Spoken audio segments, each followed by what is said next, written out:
Welcome back.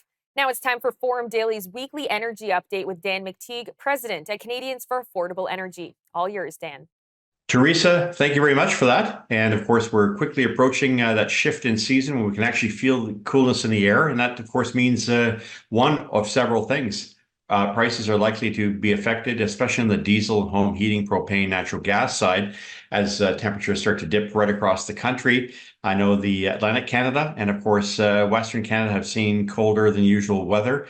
It's about to hit much of central Canada over the next week or so. So that is likely to mean higher prices for energy, especially diesel, jet fuel, and home heating fuel. A lot of that has to do, of course, with the fact that there has been a shortage in supply in the United States and in Canada. We see from the weekly inventory report by the Department of Energy in the US that distillates, diesel, has actually fallen behind a little bit in terms of supply. So I think we're going to be looking at upward pressure on that. But the big deal right now is gasoline. Although it's pretty stable, it has been creeping up a little bit in central Canada.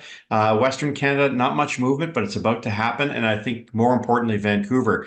Vancouver's seen a 9 cent a liter increase. Not that anybody really cares because they don't often look at Gas Price Wizard to get the updates 2 days ahead, but it's starting to cost them. So a 9 cent difference means on an average tank full, that's an extra $4 or $5 that's going to go to their pocketbooks every several days when they decide to fill up. It means that we're going to see in Vancouver a continuation of the price escalation, a lot of to do with the fact that supplies are just not there. Demand is very, very strong, very robust. And of course, with California deciding that they want to get rid of all the refineries, kind of a stupid move when you think about it. It means that more oil and gasoline has to come from other sources, including Canada, to supply the California market. For the rest of British Columbia, I would expect this week, like Vancouver, an additional 3 to 4 cents a liter. Alberta, look for 4 cents a liter. Saskatchewan and Manitoba, ditto. So the $1.26 or $1.28 in Winnipeg and Manitoba, look for that to be $1.30. Even the provincial government can't hold off forever a 14 cent a liter tax, provincial tax. Not only is it hurting the finances, obviously, of the province, but it's going to eventually be obfuscated by the fact that the provinces, the gas prices on the markets are going to start to rise a little bit.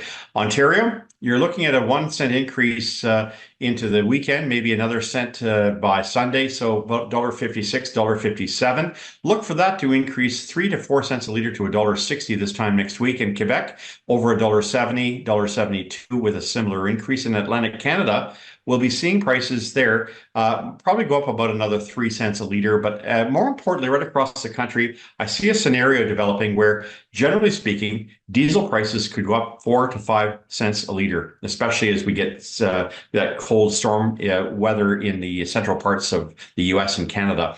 All this, of course, means that energy prices, which have been relatively cheap, are going to start to move up. The question is whether that be moving up substantially to cause the Bank of Canada to want to hold off on dropping interest rates, not in December, but in January, February, and March, as many expect it to do. If inflation starts to track up because of energy, we know that that could put a damper on the fall in prices. I finally want to talk a little bit about what has become obviously a great concern as energy markets have pretty much traded in or trashed the price of most commodities, even though demand is very high. In places like Europe, they're running short of natural gas. The United States is plateauing its natural gas and its oil production with a shale revolution coming to an end, getting longer in the tooth, if you will.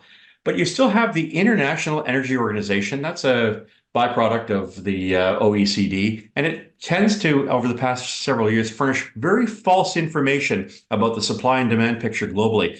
They come out and they'll make these statements that that's the end of oil and gas and that we need to stop investing. Nothing could be further from the truth because a couple of weeks later, they're proven to be spectacularly wrong. They and their director, Fatih Birol, are in fact environmental climate type people. And for that reason, they should not be trusted, nor should their opinions sway the energy markets, which are badly undersupplied and becoming very greatly in high demand. That's it for this week, Teresa, but it does mean that we need to ignore what the International Energy Agency says and spend a bit more time focused on something that really matters from Economics 101 in grade 5 or grade 6, supply and demand.